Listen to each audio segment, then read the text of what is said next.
అందరికీ హాయ్ అండి. నా కొత్త ఛానల్కి స్వాగతం.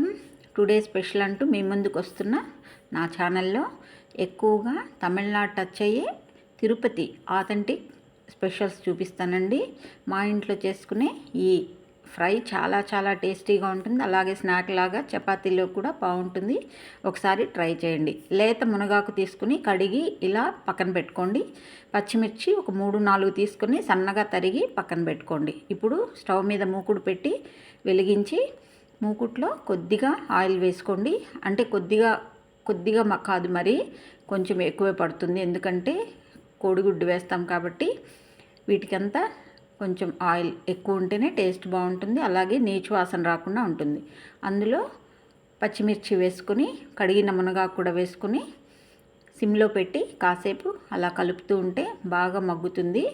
మునగాకు పచ్చిమిర్చి అలా మగ్గినప్పుడు మంచి స్మెల్ కూడా వస్తుందండి. చాలా బాగుంటుంది. ఇలా మగ్గిన తర్వాత అందులోకి కోడిగుడ్లు 3 తీసుకున్నాను నేను.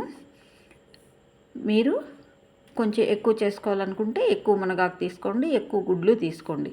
ఇప్పుడు మునగాకులో మీ రుచికి తగినంతగా సాల్ట్ వేసుకుని అలాగే కొద్దిగా పసుపు వేసుకుని కలుపుకొని బాగా మగ్గించుకోవాలి.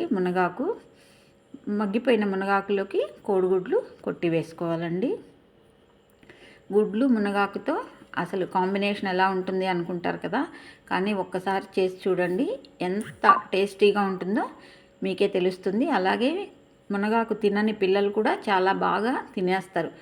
స్నాక్ లాగా ఇచ్చేసేయండి. ఒక కప్పులో వేసి పిల్లలు పూర్తిగా తిని వెళ్తారు. నిజంగా మనకే ఆశ్చర్యం వేస్తుంది. ఇలా చేసి పెడితే వాళ్ళకి మంచిగా ఐరన్ మరియు ప్రోటీన్ కూడా వస్తుంది. పిల్లలు కూడా ఇష్టంగా తింటారు. ఇలా గుడ్లు వేసిన తర్వాత కలుపుతూ ఉంటే స్టవ్ మీడియంలోకి పెట్టుకొని కలుపుతూ ఉండండి.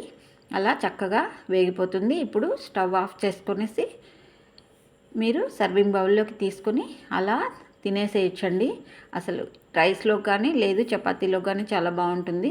లేదు ఈవినింగ్ స్నాక్ లాగా కూడా పిల్లలకి ఇచ్చేసేయండి. స్కూల్ నుంచి